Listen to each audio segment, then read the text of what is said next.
Hello everyone, in today's video we are going to see how to fix lagging and hanging problem on Oppo phone. If you are facing this problem, then I recommend you first to open your control panel and disable the unnecessary options.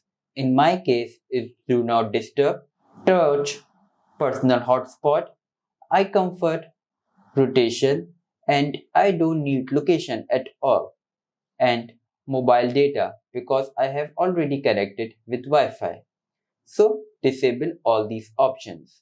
After doing that, go to settings and scroll down all the way to bottom. Here you will see about device, tap on it and tap on storage. And always make sure you are using less than 80% of storage of total capacity.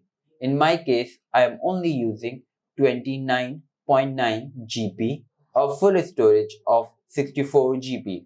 But in case if you are not using any app, then I recommend you to go to your apps, and as you can see, I'm not using WhatsApp, so I simply tap on it and clear cache.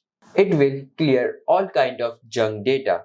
After doing that, close this window, go to Phone Manager, and here you will see Clean Storage. Tap on it, then tap on Clean. It has cleared almost 340 MB of data. So close this window. After performing all of these, I'm sure your mobile will no longer face hanging and lagging issue. So I hope you like this video. If you do like, please hit like, subscribe, and I will meet you in next video.